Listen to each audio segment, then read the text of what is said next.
Okay, let's take a deep dive into Psalm 13 today. Hmm. It's short, this ancient piece of writing, but it really captures something incredibly raw, doesn't it? About these like deep human feelings we still have. It really does. It's such a classic lament. It gives voice to that feeling when you're just, completely overwhelmed, maybe feel abandoned, questioning everything. Yeah, and what really grabs you right away are those opening verses 1 and 2. Hmm. It just hits you with that intense repeated question. How long, O Lord, Right. will you forget me forever? How long will you hide your face from me? There's such a powerful sense of being left alone there, is there? Like being completely unseen. And that repetition, how long? It isn't just asking once. It's clearly a cry born out of prolonged suffering. It's not just the pain right now, but this fear that, maybe this awful state is permanent, that they've been totally overlooked, forgotten. And it's not just external stuff either. He brings it right inside. Yeah. How long must I wrestle with my thoughts and every day have sorrow in my heart?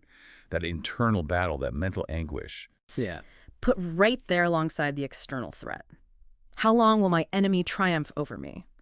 It feels like being attacked from within and without at the same time. Right, and that really highlights how layered despair can actually be. It's the circumstances, yeah, sure, but it's also your own mind kind of turning on itself. Right. And the enemy seeming to win. That just twists the knife, makes that internal fight even harder. So, okay, after laying bare all that profound distress, the psalm doesn't just stay there wallowing. It immediately turns in verses 3 and 4 to a direct appeal. Exactly. It moves from just expressing the pain to actively pleading for help. Look on me and answer, O Lord my God, give light to my eyes. And that request, give light to my eyes, it's so crucial. It's really a plea for life, for renewed energy, for perspective. Anything but the darkness that feels like it's leading to death. And the stakes couldn't be clearer, could they? Or I will sleep in death. It's presented as a genuine life or death moment.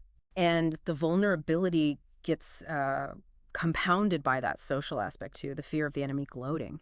My enemy will say, I have overcome him, and my foes will rejoice when I fall. It shows how deep the fall feels like it could be.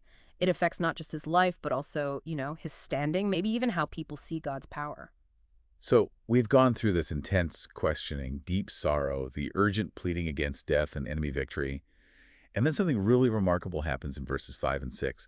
It just pivots dramatically with, but I. Yeah, this is where the tension really comes to a head, I think. Despite everything that's just been said, the feeling forgotten, the sorrow, the fear of death, the enemy winning, the psalmist declares, but I trust in your unfailing love. Right. It feels almost, I don't know, contradictory to those first verses. It doesn't say, but now things are better, or, but the situation has changed. It pivots, it seems, just on this assertion of trust right in the middle of all that difficulty. And then what follows? My heart rejoices in your salvation. It's like a future joy based on trust before the rescue happens. Well, it really raises a fascinating question, doesn't it? What kind of trust lets you voice such deep despair and fear, and then declare trust and even anticipate praise, all without any apparent external change? Yeah. It's not pretending the pain isn't real. It's more like holding on to something through the pain. Yes, it's almost like the act of remembering or maybe just declaring the truth about God, your unfailing love, that becomes the basis for hope, even when the feelings and the circumstances haven't quite caught up yet. Right. The reason given for the future song reinforces this. For he has been good to me.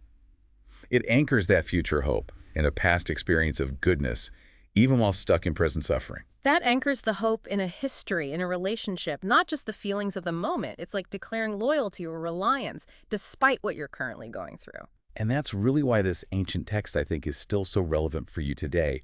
It perfectly captures that universal human journey, going through the depths of struggle, wrestling with doubt and fear, but finding a way somehow to assert trust and hope, sometimes even before the situation actually gets better. It gives permission, maybe, to voice the honest lament while still holding on to faith. It shows the journey really is the lament sometimes, and trust can be declared right inside it, not just waiting until you're on the other side. Exactly. So here's maybe a thought for you to carry with you from this deep dive.